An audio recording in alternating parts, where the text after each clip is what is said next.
Hello বন্ধুরা, welcome back to my channel. আবারও একটু নতুন ভিডিও নিয়ে চলে আসলাম। তো আজকে একটা পিঠের রেসিপি নিয়ে চলে এসেছি। দেখো এখানে চাল ভাঙা হচ্ছে, শিলেই ভাঙা হয়েছে।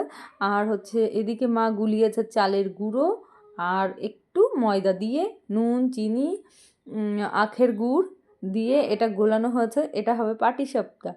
আর আর একটা হবে পিঠা, কুলি পিঠা হবে। তো এটা দেখো এখন মা হচ্ছে বানাচ্ছে। তো ফার্স্ট একটু তেল দিয়ে নিয়েছে, যেহেতু তেল না দিলে উঠবে না। তো এই যে দেখো, আর ভিতরে পুরটার জন্য আগেই মা বানিয়ে নিয়েছিল, তো আমার সেটা তোলা হয়নি। এই যে আগে বানিয়ে নিয়েছিল, এটা নারকেল দিয়ে আর গুড় দিয়ে। তো এই যে মা এবার দিয়ে দিচ্ছে পুরটা ভিতরে, দেখো দিয়ে দিল। এবার আস্তে আস্তে এটা গুটিয়ে নেবে। তো এই যে দেখো বন্ধুরা, কি সুন্দর উঠে গেল পিঠাটা। শীতকাল মানেই পিঠা খাওয়ার মজাই আলাদা। তো দেখো এই যে কত সুন্দর উঠে যাচ্ছে।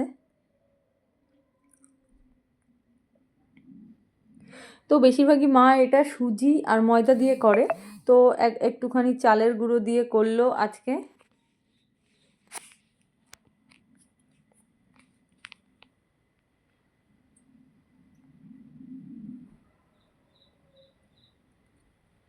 তো এই যে দেখো আরেকটাও দিচ্ছে। এবার এটা ঘুরিয়ে নেবে। তো এই যে দেখো ঘুরিয়ে নিল। এবার আবারও পুর দেবে এটার মধ্যে, তারপরে ওটা গুটিয়ে নেবে আগেরটার মতো। তোমার একবারে দুটোই করে নিচ্ছে।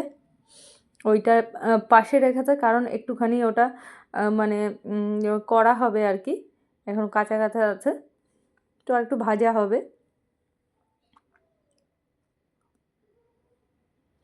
তো এই যে দেখো কি সুন্দর উঠে গেল।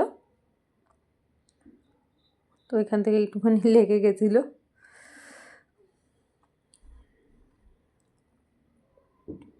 এবার দেখো উল্টে নিল, দেখো এটা একটুখানি ভাজা হয়ে গেল। এবার দেখো এটারও এই পাশটা ভাজা হয়ে গেছে।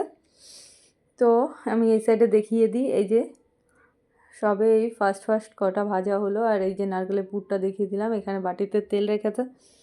আর এটা যেহেতু কলার ডান্টি দিয়ে দিলে ভালো হয় তেলটা, তো ওইটা দিয়ে দিয়েছে। তো টাটা বন্ধুরা।